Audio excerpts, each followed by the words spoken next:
Praise the Lord. இயேசுவின் ரத்தம் ஜெயம். தினமும் இயேசு நிகழ்ச்சிக்கு உங்களை கர்த்தராகிய இயேசு கிறிஸ்துவின் நாமத்தில் வரவேற்கிறேன். செய்தியின் தலைப்பு தேவ கிருபை. ஆதார வசனம் என்னாகும் 6ஆம் அதிகாரம் 24 27 வரை உள்ள வசனங்களை வாசியுங்கள். கர்த்தர் உன்னை ஆசீர்வதித்து உன்னை காக்க கடவர். கர்த்தர் தம்முடைய முகத்தை உன்மேல் பிரகாசிக்க பண்ணி உன்மேல் கிருபையாயிருக்க கடவர். கர்த்தர் தம்முடைய முகத்தை உன்மேல் பிரசன்னமாக்கி உனக்கு சமாதானம் கட்டளையிட கடவர் என்பதே. இவ்விதமாய் அவர்கள் என் நாமத்தை இஸ்ரவேல் புத்திரர் மேல் கூற கடவர்கள். அப்பொழுது நான் இவர்களை ஆசீர்வதிப்பேன் என்று சொல் என்றார்.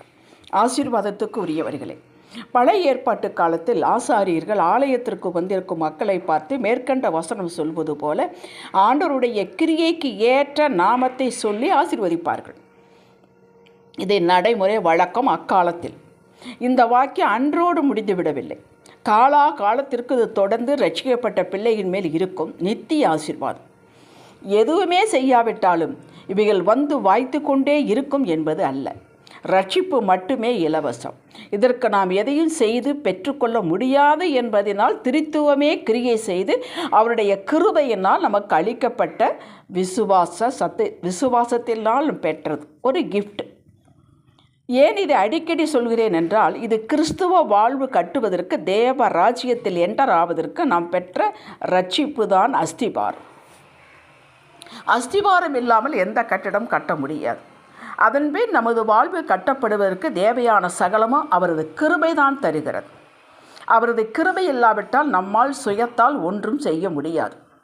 கையில் எல்லாம் இருக்கிறது, ஆலயத்திற்கு போகலாம், ஒரு தடையும் இல்லையே. கார் இருக்கிறது, ஓட்ட தெரியும், பணம் இருக்கிறது, நேரம் இருக்கிறது என்றாலும் அவரது கிருபை இல்லாவிட்டால் சபைக்கு வர முடியாது. அவரை தொழுது கொள்ளவும் முடியாது. அவரது கிருபை நம்மிடம் இருப்பதை கொண்டு காரியங்களை வாய்க்கச் செய்யும், அனுகூலமாக்கி தரும், வெற்றியடைய செய்யும். சமையல் கட்டிலே எல்லா பொருட்களும் நிறைந்திருக்கலாம், அதனால் நாம் சமைப்பது அற்புதமாக இருக்கும் என்பது கிடையாது. இதற்கும் தேவனது கிருபை வேண்டும். எல்லாவற்றுக்கும் அவருடைய கிருபை வேண்டும். தேவன் பட்சபாதமற்றவர், எல்லார் மேலும் கிருபையை விளங்கச் செய்வார். இது ஏதோ ஒரு உணர்வு சார்ந்தது அல்ல, நம்பிக்கையும் செயல்பாட்டையும் சார்ந்தது. அதிகாலையில் புத்தம்புது கிருபை தருவேன் என்கிறார். நேற்று கொடுத்த கிருபை நேற்றைய சவால்களை சந்திக்க, வேலைகளை செய்து முடிக்க போதுமானதாக இருந்தது. நேற்றைய கிருபையை வைத்துக்கொண்டு இன்றைய வேலையை செய்கிறேன் என்றால் முடியாது. இப்போது கிருபை என்பது என்னவென்று புரிந்திருப்பீர்கள். அதாவது தேவனுடைய சித்தத்தை, அன்றாட நமது வேலையை அற்புதமாய் தேவன் எதிர்பார்க்கும் வண்ணம் செய்து முடிக்க தேவன் கொடுக்கும் ஆற்றல், வல்லமை, பலன், ஞானம், வழி. இது இல்லாமல் நமது சுயத்தால் எதுவும் செய்ய முடியாது என்று எழுதியே கொடுத்து விட்டார் யோவான் 15:5. லூக்கா 1ஆம் அதிகாரம் 28வது வசனத்தில் கன்னி மரியாளிடம் தேவதூதன் சென்று, கிருபை பெற்றவளே வாழ்க, என்று கர்த்தர் உன்னுடனே இருக்கிறார் என்றார். அது அவளுக்கு புதிது. தூதன் இனி கர்த்தர் என்ன செய்ய போகிறார் அவளுக்குள்ளே, அவள் மூலமாக என்பதை சொல்லுகிறார். கேள்வி கேட்டு தன் சந்தேகம் தீர்ந்தவுடன் லூக்கா 1:38 அப்படியே ஏற்றுக்கொண்டார். உடனே உம்முடைய வார்த்தையின்படி எனக்கு ஆக கடவுது என்றார். இதுதான் கிருபை பெற்றவர்களின் ஃபர்ஸ்ட் ஸ்டெப். அது என்ன? ஆம், நாம் யாவரும் ஏன் இந்த வினாடியில் தேவ கிருபையினால் நிரப்பப்பட்டிருக்கிறோம். வண்டிக்கு ஃபியூவல் நிரப்புவது போல நிரப்பிக்கொண்டு ஆனந்தமாக அவரே ஏதாவது நம் வாழ்வில் செய்வார் என்று இருக்கக்கூடாது. இந்த செய்தியை தொடர்ந்து கேட்கிறீர்களே, இதுவும் தேவ கிருபைதான். இதுவே அடையாளம். அதற்கு பின் மரியாள் செயல்பட்டதை படித்து பாருங்கள். நீங்களும் நானும் கிருபை பெற்றவர்கள். நாம் கிருபையால் நிரப்பப்பட்டிருக்கிறோம் என்ற நம்பிக்கை எப்போதும் வேண்டும். பின் கொடுக்கப்பட்ட வேலையில் அசதி இல்லாமல் எதை செய்தாலும் அது கர்த்தருக்கென்று மனப்பூர்வமாக செய்ய வேண்டும். கொலைசேர் 3:24. நீங்கள் செயல்படும் போதுதான் ஆவியானவர் உங்களுக்குள்ளே இருக்கும் திறமைகளை வெளிக்கொண்டு வர சந்தர்ப்பங்களை உருவாக்கி தருவார். அப்பொழுதுதான் நீங்கள் கண்டுகொள்வீர்கள் உங்களுக்கு என்ன திறமை கொடுக்கப்பட்டது, என்ன வரம் கொடுக்கப்பட்டது, எதற்காக அழைத்தால் அவருடைய சித்தம் என்ன என்பதை புரிந்து கொள்வீர்கள்.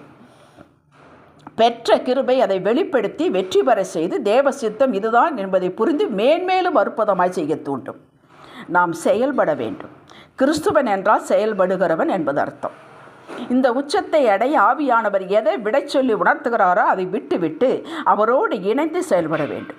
தினந்தோறும் அதிகாலையில் அவர் சமூகத்தில் அமர்ந்து ஆராதித்து ஸ்தோத்திரித்து ஜெபித்து கிருபையால் நிரப்பிக்கொள்ள வேண்டும்.